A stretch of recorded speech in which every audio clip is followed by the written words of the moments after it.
Welcome to the deep dive. Today, we're getting into a really extraordinary document. It's the personal account of Matthew Roberts, a former U.S. Navy cryptologist.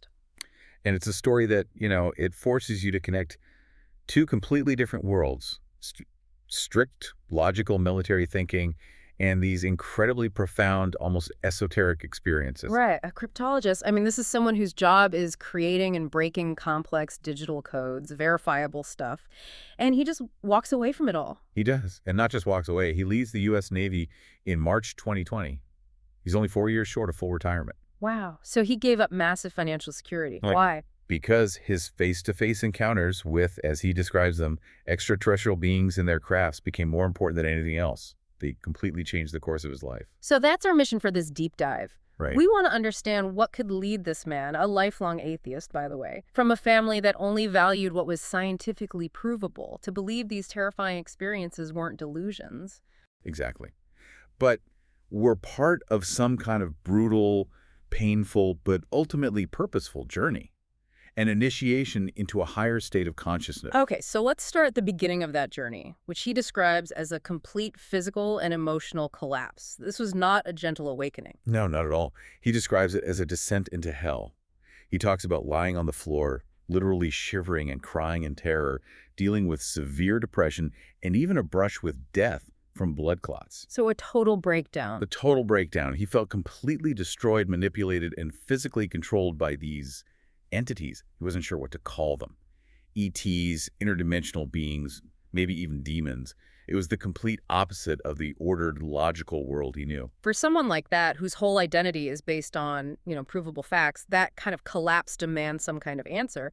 And what's really interesting is how a public event just crashed right into his private crisis. You're talking about the gimbal footage. Yeah. When the Navy officially released that, Roberts had this incredibly strong, visceral reaction. Not excitement, though. No, fear. He said tears just started welling up. He was terrified. But why? What was the source of that specific fear? It was guilt.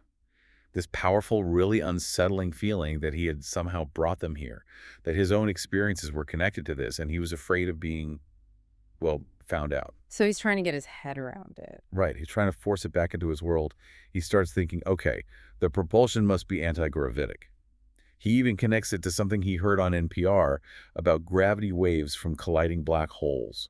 He's trying to use physics to put the experience in a box he can understand. He just needed some kind of validation that he wasn't, losing his mind. But the framework he eventually stumbles upon suggests all this suffering. It wasn't random at all. Exactly. And this is where the source material brings in the Greek myth of Persephone. We usually think of her as the goddess of spring, but here she's a symbol of destruction, a bringer of death. So his descent into hell was a necessary step. A necessary stage, yeah. Persephone was just patiently waiting for him, ready to burn away his old mortal soul to initiate him into a deeper truth.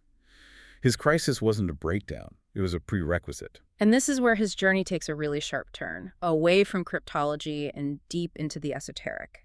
He finds this book, The Kybalion, which is all about Hermeticism, the idea that the universe runs on laws, not chance. And at first, he completely dismisses it. He thought it was total nonsense, just old philosophy that had no relevance, but his reality was already broken.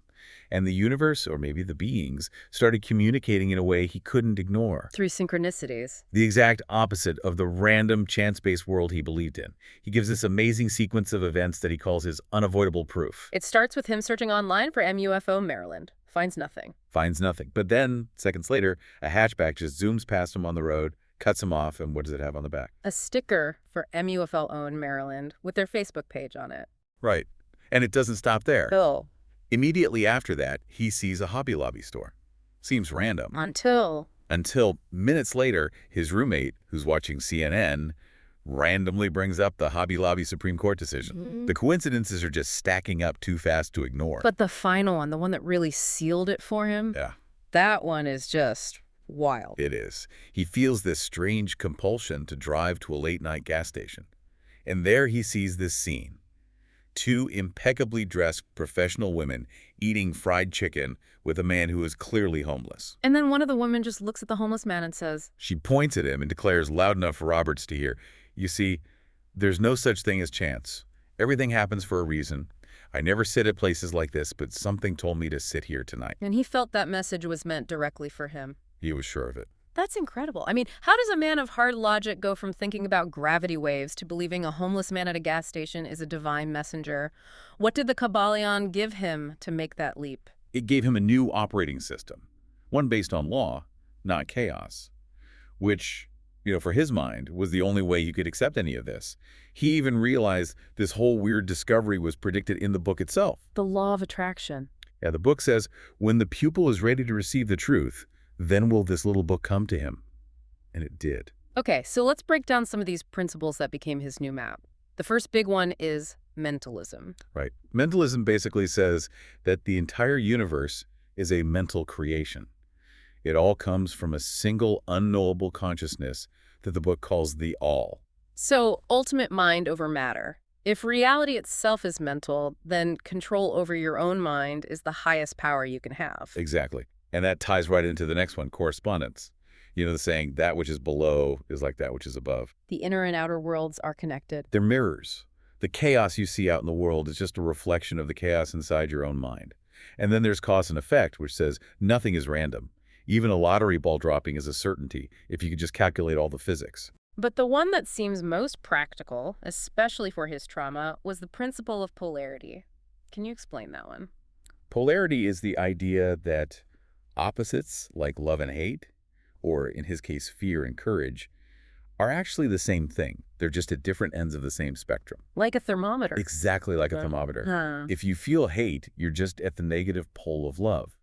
And the powerful part is, if you realize this, you can consciously choose to raise your vibration. You can move yourself up the scale from fear toward courage. That sounds like a tool, a real practical tool to fight back against the terror he was feeling. It was. It gave him a way to start taking control of his internal state. So if these hermetic principles were the new operating system, he then needed to build the psychological architecture to actually run it. Where did he go for that? He moves into Jungian psychology, specifically this goal of killing out the lower self. He realizes he has to actively get rid of these primitive emotions, the fear, the anger, the greed. Because they act like a handle on your back, as he puts it.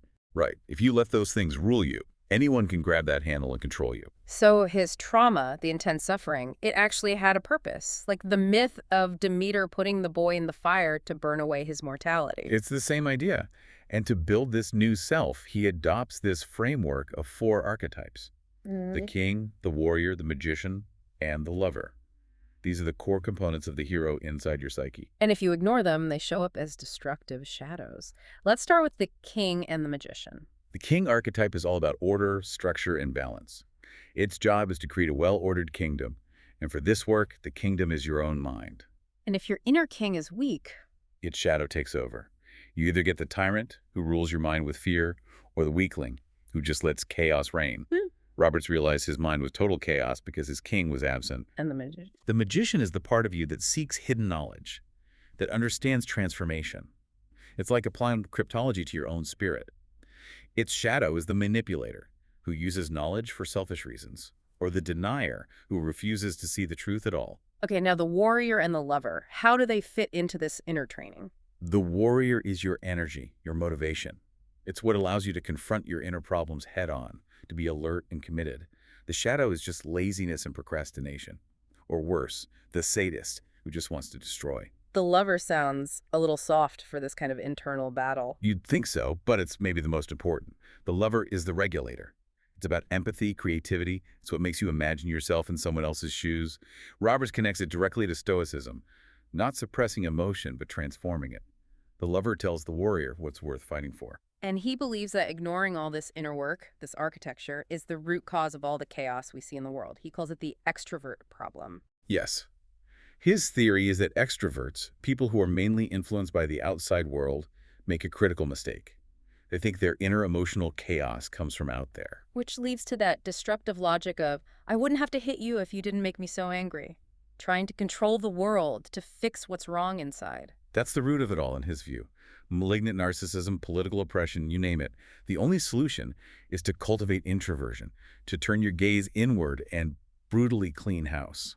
And he even found a physiological parallel to this. It's really stunning. He realized the physical symptoms of his transformation, the shivering, the crying, were the same as patients withdrawing from benzodiazepines, which is a drug that directly affects the limbic system. the seat of human emotion. Right. So he starts to think, maybe this isn't just a metaphor. Maybe the limbic system is the physical location of these archetypes. Yeah. And psychological transformation is literally rewiring your brain to manage those primitive drives. Once he had this framework, the entire UAP phenomenon started to look different to him. He wasn't seeing hostile aliens anymore. He was seeing agents of change.